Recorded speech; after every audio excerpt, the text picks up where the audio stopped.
एक पानी जो फसलें संवारता है, एक पानी जो नस्लें संवारता है, इन दोनों पानियों को मजबूती से थामना सरकार गौसे पाक। शेख सादी शिराजी रहमतुल्लाह तआला अलैह फरमाते हैं कि काबे शरीफ के तवाफ में लोग मसरूफ थे। कोई अपने लिए कुछ मांग रहा था, कोई कुछ मांग रहा था। कहा उसी भीड़ में एक ऐसा शख्स भी था जो रो रो के अपने गुनाहों की माफी मांग रहा था और इस दर्द से रो रहा था कि लोग अपनी दुआएं करना भूल गए और सब उसकी तरफ मुतवज्जे हुए। सबने कहा मालिक ये इतना गुनाहगार है तो इसे बख्श दे। इसका लहजा बता रहा है ये बड़ा गुनाहगार है, ए अल्लाह इतने दर्द से रो रहा है, मालिक इसे बख्श दे। शेख सादी शिराजी फरमाते जब वो रोने वाला उठ के जाने लगा और चेहरे से कपड़ा सरका ना तो कोई जानी या शराबी या पापी ना था। फरमाते वो अब्दुल कादिर जिलानी गौसुल आज़म थे जो काबे के अंदर इस दर्द से रो रहे थे। अब मुझे पता तो सही अजान होती रहती है, तुम कान में उंगली डाले सोते रहते हो, तुम्हें रब की याद क्यों नहीं आती है? क्या तुम्हें अपने गुनाहों का ख्याल नहीं आता? तुम किस चीज पे सहारा करके बैठे हो? क्या गुनाहों का हिसाब नहीं देना है? क्या रब की बारगाह में नहीं जाना है? और यार तुम्हारा रब कितना करीम है, कभी सोचो तो सही। अगर सरकारे गौसे पाक ये तय कर लेते हैं जब तक वो नहीं खिलाएगा तो खाना नहीं है, फिर वो खिज़र से कहता है जा कहते मेरी कसम है खा ले, फिर वो कसम दे के खिलाता है। बरेली वाले ने कहा था कसम दे दे के खिलाता है पिलाता है तुझे, प्यारा अल्लाह तेरा चाहने वाला तेरा। और नौजवान बता तो सही, जिंदगी गुजरती जा रही है, लोग कहते हैं अल्लाह का शुक्र बड़ा हो गया हूं मैं। कितने साल का हो गया? का 60 साल का हो गया, मैं बड़ा हो गया हूँ। नादान अगर 60 का है तो बड़ा नहीं हुआ है, तू छोटा हो गया है। अब बहुत कम बची है तेरी जिंदगी। बड़े वो होते हैं जो छोटे होते हैं, जो बड़े हो जाते हैं वो छोटे रह जाते हैं। इस चीज का जन्मदिन न बना कि 40 साल का हो गया, 60 साल का हो गया।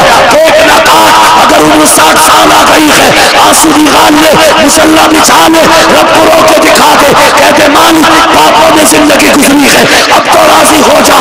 आवाज आती है हम तो माइल बकरम है, कोई साइल ही नहीं, राह दिखलाए किसे रहे मंजिल ही नहीं।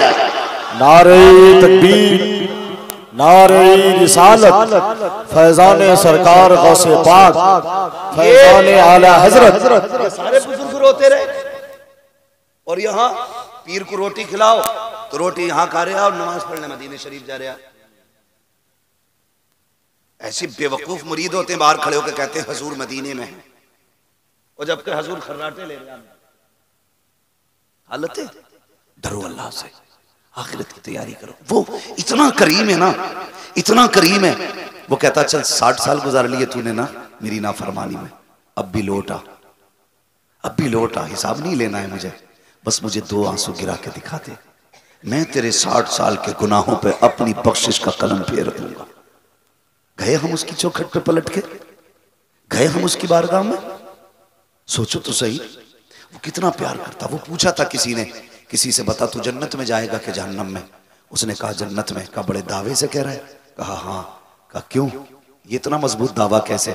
उसने कहा यार अगर बता मेरे हिसाब को मेरा रब मेरी माँ के हवाले कर दे, गुनाह कितने भी होंगे मेरी माँ मुझे जहन्नम में डालेगी? उसने कहा नहीं। उसने कहा अगर माँ जहन्नम में नहीं डाल सकती तो वो रब जो 70 माओं से ज्यादा प्यार करता है वो बंदे को जहन्नम में कैसे डाल सकता है? उसने कहा अब मैं आपसे सिर्फ इतना कहना चाहता हूँ, हमारा रब इतना करीम है, वो 70 माओं से ज्यादा प्यार करता है। तुम रोटी के लिए अमीर की चौखट पे गए, पैसों के लिए अमीरों के दरवाजे पे गए, कभी अपने रब के आगे मुसल्ला बिछाया? कभी उससे मांगे तुमने 2 लुक़मे? खुदा की कसम ये दुनिया वाले देंगे तो दे के जलील कर देंगे, लेकिन वो ऐसा है जब देता है ना तो जलील नहीं करता है बल्कि इज्जतें बढ़ा दिया करता है।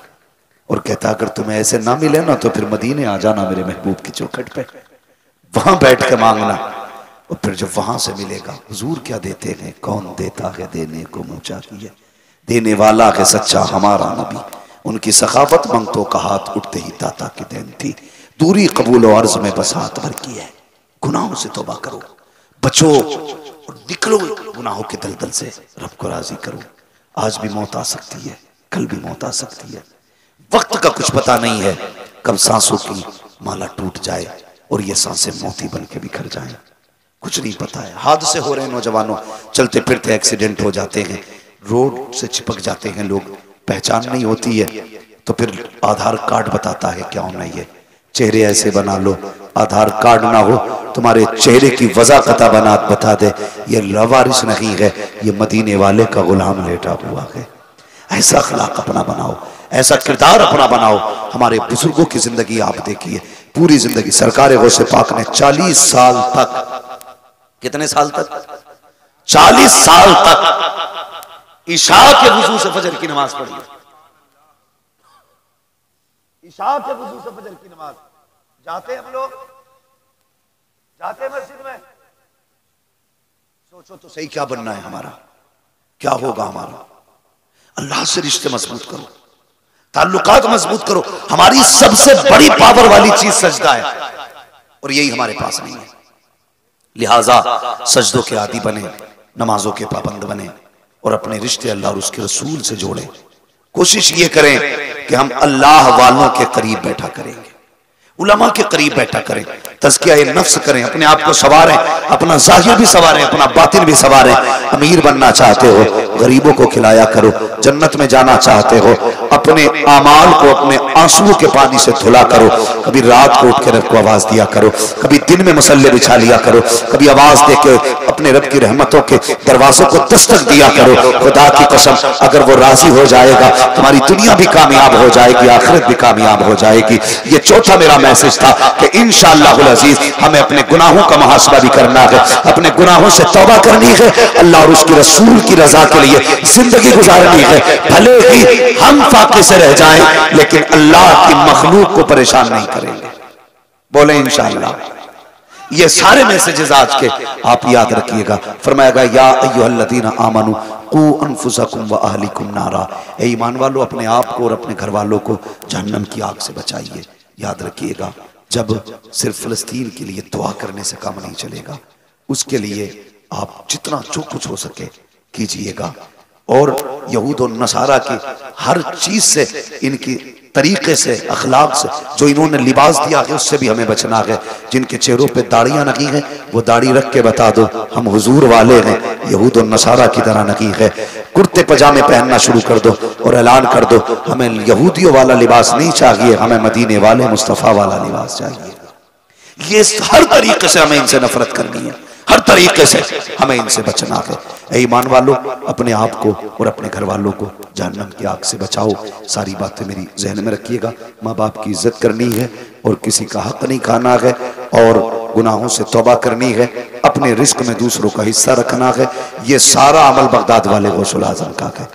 और 11वीं का दिन आए उनके नाम पे लंगर कीजिएगा और सबको ये बताइएगा कि सरकार गौसे पाक के जो दामन से वाबस्ता हो जाता है वो यहाँ भी बेफिक्र हो जाता है, वहाँ भी बेफिक्र हो जाता है। लेकिन सिर्फ ये नारे ना लगाइएगा गौस का दामन नहीं छोड़ेंगे।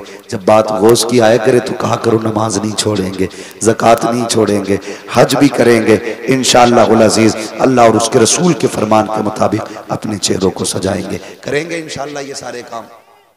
अल्लाह ताला मेरी गुफ्तगू पे पहले मुझे अमल की तौफीक अता फरमाए, उसके बाद पूरी उम्मत मुस्लिमा को अमल खैर की तौफीक अता फरमाए। बस जो हुए गलत उनको माफ़ फरमाए रब्बे कायनात। ज़िंदगी ने दिया साथ, फिर होगी मुलाकात। चमन रहा फूल खिलेंगे, ज़िंदगी रही फिर मिलेंगे। मुसाफिर हैं बे मुसाफिर हो तुम भी, किसी मोड़ पर फिर मुलाकात होगी। सारे लोग कलमा शरीफ पढ़ लीजिए, ला इलाहा इल्लल्लाहु मुहम्मद रसूलुल्लाह व मा अलैना इल्लल बलाग। अस्सलामु अलैकुम व रहमतुल्लाहि व बरकातुहू।